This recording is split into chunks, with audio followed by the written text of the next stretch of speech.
IFC has a very specific and very focused agenda of what we want to do in Georgia, so I was here to discuss that with our partners. So first, we know that Georgia has had very good economic statistics in 2022 coming out of COVID. The growth of the first half of the year was 10.5%. FDI flows into the country the second half of 2022 is 9%. But I would say, for us, how we see things globally, there are challenges. The coming out of COVID, I think, presents itself structural economic challenges.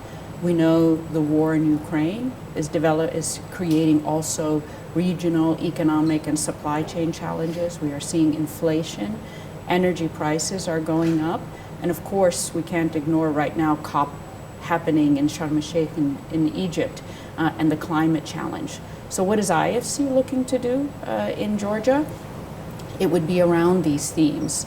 We are looking to support the ongoing climate transition and supporting the Georgian private sector in developing more climate-related investments. We are looking to support them in what I would say is a very strategic and important time for the country. It is its economic presence, its geographic presence as a bridge across several important regions, and also to help support the growth of the small and medium-sized enterprises, the SMEs. How can IFC help support them and help the country diversify its economic base?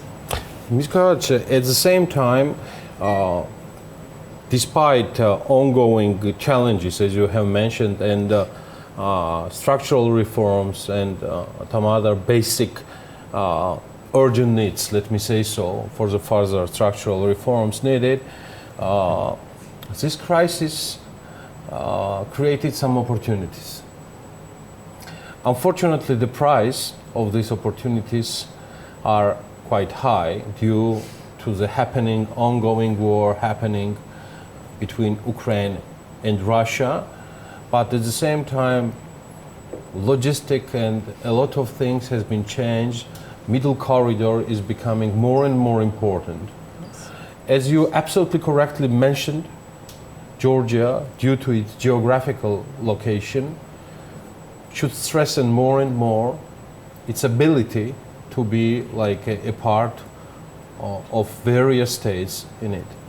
Do you think we have some more capacity building in this direction to have more assets, more structural, not just reforms, but at the same time, some more capacities where IFC is ready to assist, advise, and participate? Yes, thank you. I think you've very correctly pointed out and framed the issue. It is in a very strategic corridor, right, between EU, South Caucasus, Turkey, Central Asia. And I would say, after speaking with all of the partners, the private sector and government, there's definitely an observation of this strategic relevance and the need to do something. What are some of the things that the country should do?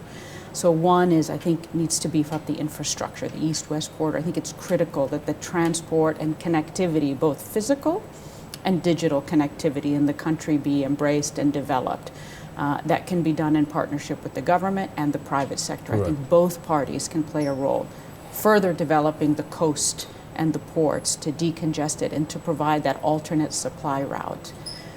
What I would also say is, in doing that, I don't think it's just a one-size-fits-all. I think you have to look at diversifying the economy and building the various small and medium-sized enterprises to help create new kinds of businesses. We know Georgia has been a big center for tourism, and it's generated a lot of foreign exchange. But I would say we need to build up the agribusiness sector, we need to build up the small enterprises, and to do that you need to give them access to finance, you need to help them embrace digital technology to leapfrog development, and you also need to really build and support the development of human capital, which is critical for the country.